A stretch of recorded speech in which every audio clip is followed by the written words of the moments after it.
কি ৰোগৰ ৰোগীয়ে পাদুৰী লতা খাব লাগে? পাদুৰী লতাৰ পাত বা কাণ মুচৰি দিলে ছালফাৰৰ দৰে গোন্ধ ওলায়।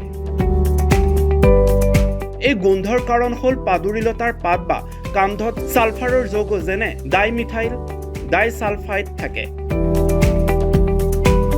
এই পাত মোহাৰি দিলে যৌগ থকা তেল বাহিৰ হয় আৰু তীব্ৰ গোন্ধ ওলায়। এই কাৰণতে লতাবিধৰ অসমীয়া নাম পাদুৰী লতা অথবা ভেদাইলতা। পাদুৰী লতা পৰম্পৰাগত ঔষধ হিচাপে ব্যৱহাৰ হয়। ডায়েৰিয়া ৰোগত ভেদাইলতা উপকাৰী। পেটৰ বিভিন্ন প্ৰকাৰৰ ৰোগ, অৰুচি, গ্ৰহণী আদিত ভেদাইলতাৰ তৰকাৰী খালে সুফল পোৱা যায়।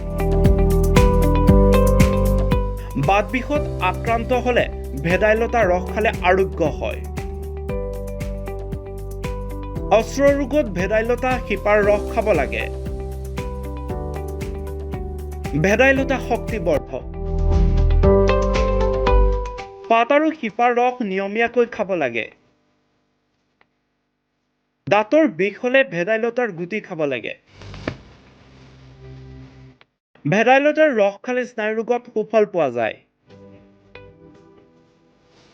হাত ভৰি হাড় ভাঙিলে বা মুচুকা খালে ভেদাইলতা পিচি তাৰ ৰসৰ প্ৰলেপ দিলে বিষ কমে।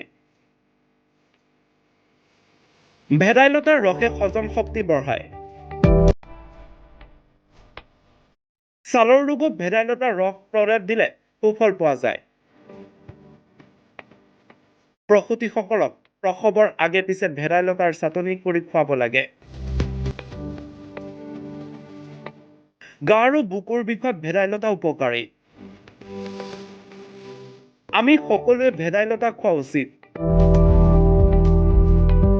শিঙি বা মাগুৰ মাছেৰে পাত বা ডালৰ ৰস আঞ্জা বনাই খাব লাগে। এই পাত মিহি কৰি পকৰি, পিঠা আদি বনাই খাব পাৰি। পাদুৰী বা ভেদাইলতাৰ গুণাগুণ জানিবলৈ আপুনিও শ্বেয়াৰ কৰি দিয়ক। আপোনাৰ এটা শ্বেয়াৰ আন 10 জনৰ উপকাৰ সাধন কৰিব।